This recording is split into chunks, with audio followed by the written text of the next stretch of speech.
Frédéric. Oui.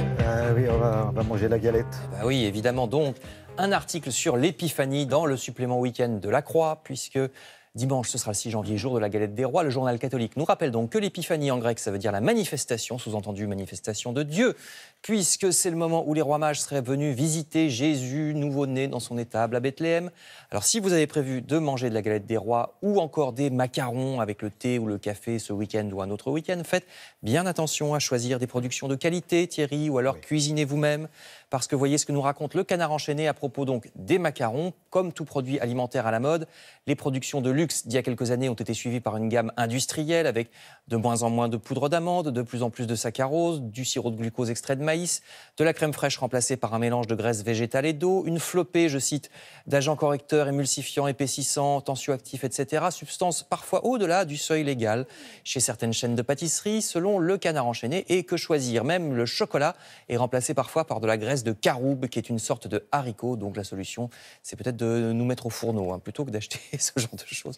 On saura ce qu'on mange au moins.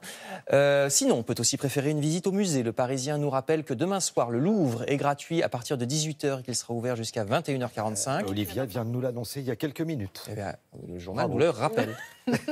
Voilà. C'est très bien. Mais hélas, prévoyez une forte affluence. Le journal s'inquiète aussi des files d'attente de plus en plus longues dans les musées parisiens. Vous voyez ces photos là, dans la pleine page du Parisien en haut à gauche. Alors, la solution, c'est peut-être de visiter des plus petits musées comme le peu connu musée de l'Océanie qu'on va revoir. C'était à droite de cette image. C'est à Pommet, village entre Lyon et Saint-Étienne, le musée de l'Océanie. Voilà, c'est un tout petit village, Pommet. Donc là, je ne pense pas qu'il y aura la queue. C'est très bien de le citer, c'est parfait. Vous pouvez également aller au théâtre pour une pièce que nous conseille le site internet de l'Humanité, pièce sur les frères Barclay. Alors, c'est pas Eddie Barclay, c'est les banquiers britanniques de la Barclays, amoureux du secret et de l'optimisation fiscale, je cite, deux banquiers qui ont porté plainte contre une pièce de théâtre française qui sera bientôt jouée à Paris parce que les banquiers demandent à la justice l'interdiction de cette pièce ainsi que 100 000 € de dommages et intérêts parce qu'ils n'aiment pas du tout qu'on parle d'eux.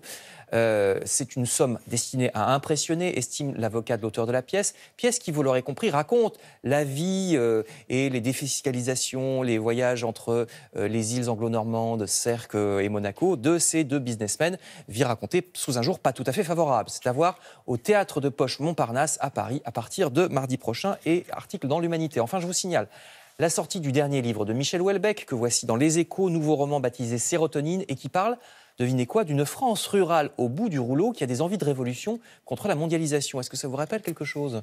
Oui, ça ressemblerait un petit peu aux Gilets jaunes, non? Oui, mais ce qui est drôle, c'est que c'est vraiment un exploit parce qu'il a écrit ce roman entre 2015 et 2016. Michel Houellebecq, c'est fou. Les Échos espèrent par ailleurs que Houellebecq sauvera la rentrée littéraire parce qu'il y a de plus en plus de livres qui sortent. Et les libraires sont totalement abreuvés, même ils sont sous une avalanche de livres chaque rentrée littéraire, que ce soit en septembre ou en janvier. Et malgré tout ça, il y a de moins en moins de ventes de livres. Donc on verra ce qu'il en est si Michel Houellebecq sauve cette rentrée littéraire. Nous nous retrouverons demain, Frédéric, pour la revue de presse des magazines.